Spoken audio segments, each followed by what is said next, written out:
Dr. Annie Bukacek is a board-certified internal medicine physician and sole proprietor of her medical practice in Kalispell named Hosanna Healthcare. She's been practicing medicine for over 30 years, most of those years in Montana. She got her medical degree from the University of Illinois in Chicago, did her internship and residency of internal medicine at Oregon Health Sciences University.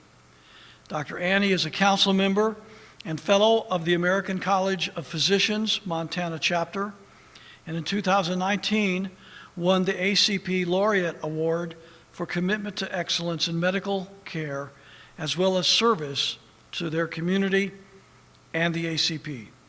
She is a member of the Montana Medical Association Legislative Committee.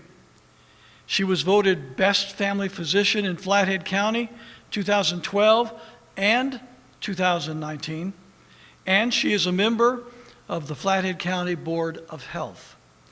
Dr. Annie has been a president of Montana Pro-Life Coalition since 2008 and is a member of the board of directors of the Montana Shooting Sports Association, MSSA. She is a mother of 5 and a grandmother of 12. You're going to come and help her with her podium. Please welcome to the podium Dr. Annie Bukacek.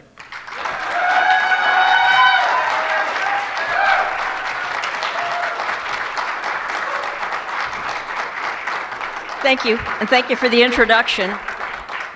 At a time where telling the truth is considered a threat to national security, we're very blessed to have a pastor who tells us the truth. We are blessed beyond measure.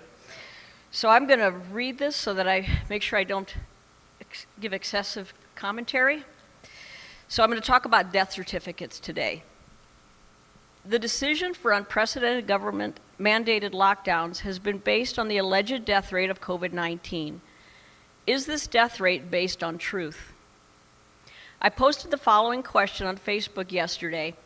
This is the question. Know anybody personally with baseline good health who has been hospitalized for COVID-19 alone or allegedly died from COVID-19? That was my question. I asked the question this way because if you know someone personally, you may know their baseline health status and some details of the case. And being tested positive for COVID-19 does not mean you have the disease. Even asking the question this specifically, I still got some people saying their spouse knows a friend who's of a nephew in New York. And some who answered yes but didn't give the details, even though I asked them, could you please submit some more details? I got over 350 comments and received dozens of no answers, if not scores. Last I counted, there were 3 or 4 who answered yes and said their case fit the criteria, and they gave me some details. But even those 3 or 4, giving them the benefit of the doubt that they were answering honestly to the best of their knowledge, does that mean the person they described was actually stricken with COVID-19? Inquiring minds want to know, are the reported deaths from COVID-19 truly deaths from COVID-19? To address this question, we need to discuss death certificates, since death certificates are the basic source of information about mortality. The discussion of death certificates is not a fun one. We have all grieved so many losses in our lifetimes. Still, we need to talk about it because they are the basis of the so-called death rate of COVID-19. History-changing decisions are being made due to these figures despite the fact that they are flat out wrong, based on data that is insufficient and often inaccurate.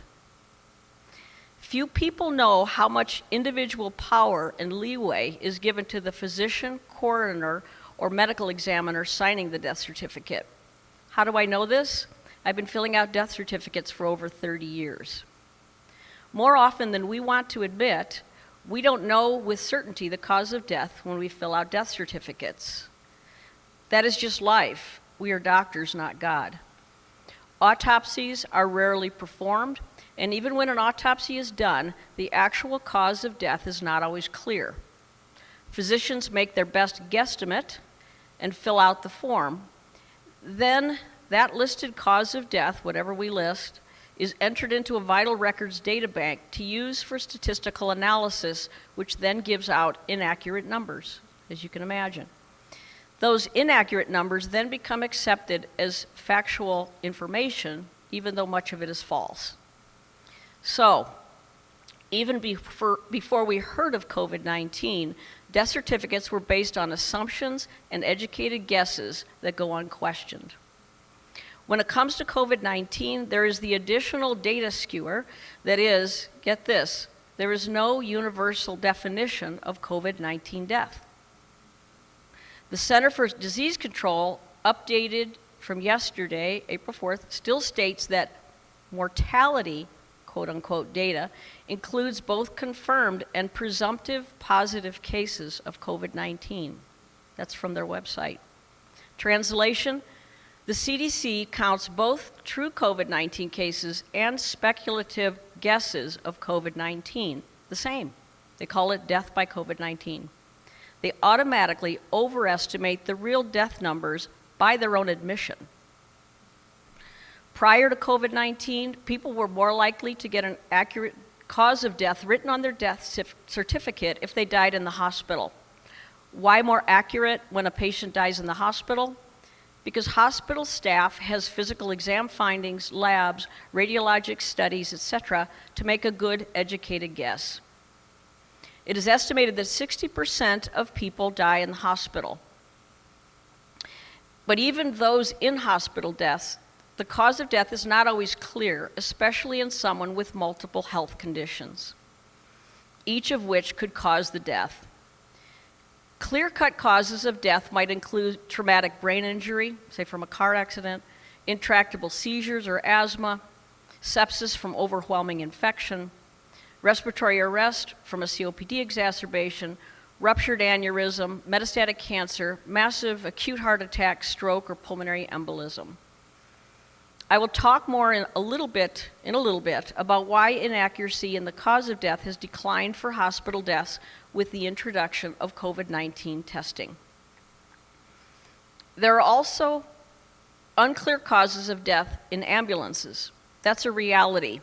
An example would be someone with multiple deadly conditions who gets short of breath and dies before evaluation can be done. Was it the patient's underlying lung disease or heart disease that caused the shortness of breath, that caused them to call the ambulance? Or was there a concomitant pneumonia or other problem? We don't know because the patient died before the incident could be evaluated. So an estimated 60% of people die in the hospital. As to the other 40%, it is estimated about 20% of people die at home and 20% in nursing homes in this country.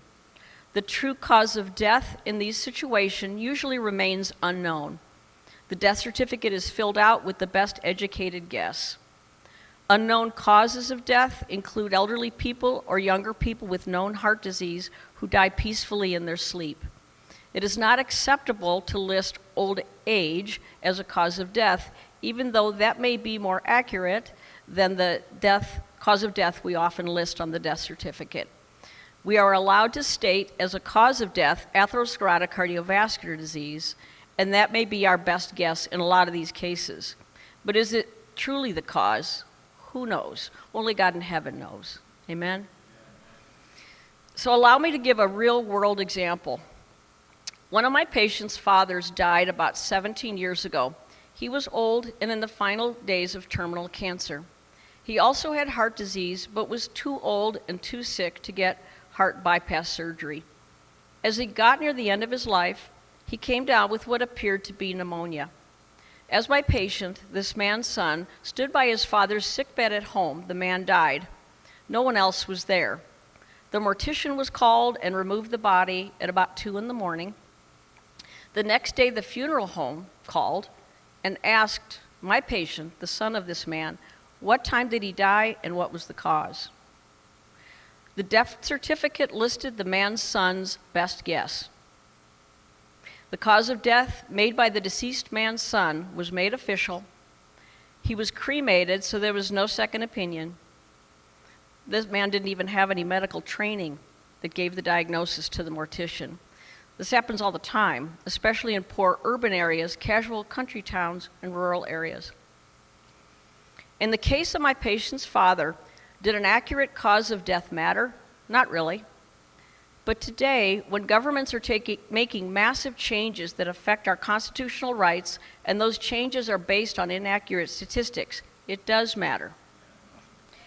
There's a U.S. standard for death certificates that includes a line for immediate cause of death, followed by 2 to 3 lines of antecedent causes, giving rise to the immediate cause, then 1 to 2 lines of other significant conditions contributing to the death, but not causally related to the immediate cause.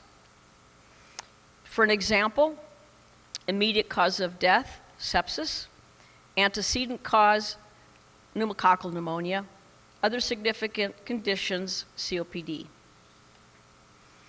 Okay, let's combine the information I've given you so far about the guesswork involved in filling out death certificates and apply it to COVID-19. The analysis that follows requires the presupposition that in today's medical climate, many, if not most, patients sick enough to be hospitalized will be checked for COVID-19. It also requires an understanding of what we know at this point, that most people who test positive for COVID-19 have mild or no symptoms. Therefore, testing positive for COVID-19 does not mean a person is sick with it, or if the person died, that they died from it. To drive this home, we need to understand how the CDC and National Vital Statistics System are instructing physicians to fill out death certificates related to COVID-19. Brace yourselves, and please pay attention, and let what I'm about to tell you sink in. The assumption of COVID-19 death can be made even without testing. Based on assumption alone, the death can be reported to the public as another COVID-19 casualty. The March 24th, 2020 National Vital Statistics System memo states, and I quote, "The rules for coding and selection of the underlying cause of death are expected to result in COVID-19 being the underlying cause more often than not." End of quote. The CDC report of cases in the U.S.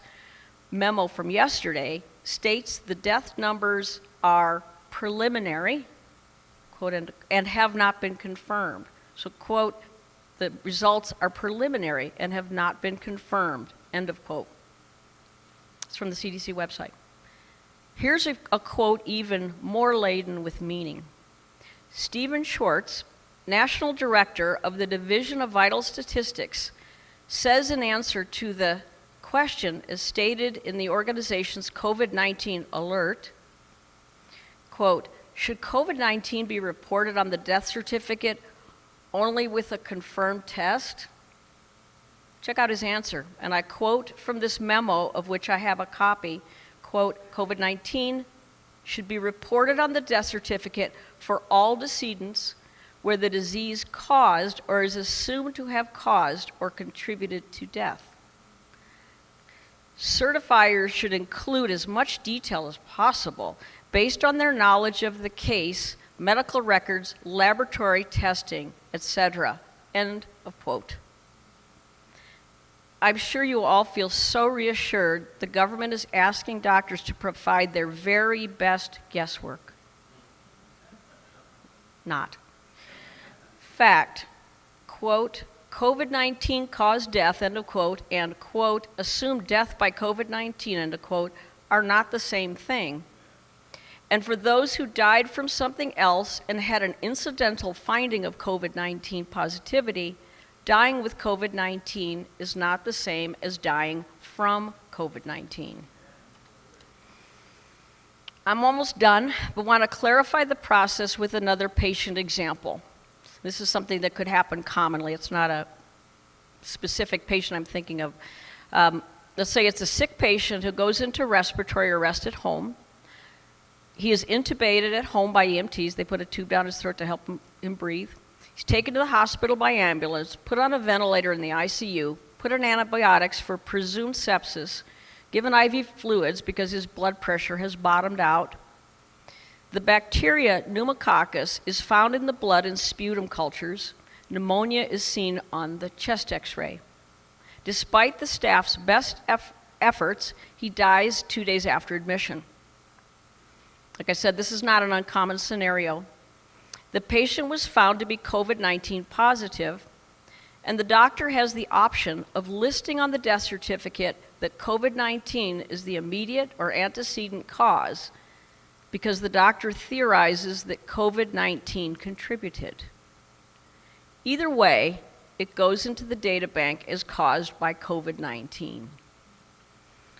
To reiterate, if a patient tests positive for COVID-19 and dies from another cause such as pneumococcal sepsis, it may be considered accurate to say that person died with COVID-19, not from COVID-19.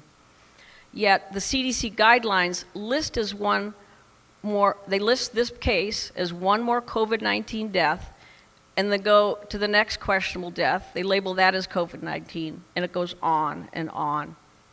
You could see how these statistics have been made to look really scary when it is so easy to add false numbers to the official database. Those false numbers are sanctioned by the CDC as of their memo yesterday, April 4th.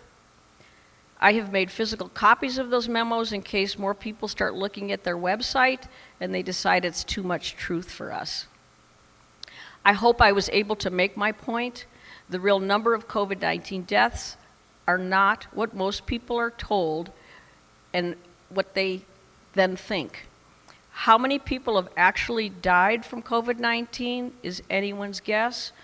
Again, God only knows. But based on how death certificates are being filled out, you can be certain the number is substantially lower than what we are being told.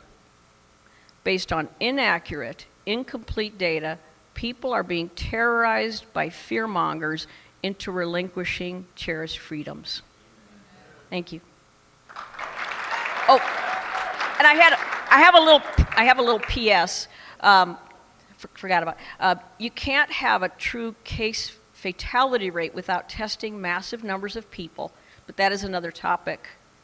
What is that old saying? Something along the line, figures don't lie, but liars sure can figure. Thank you.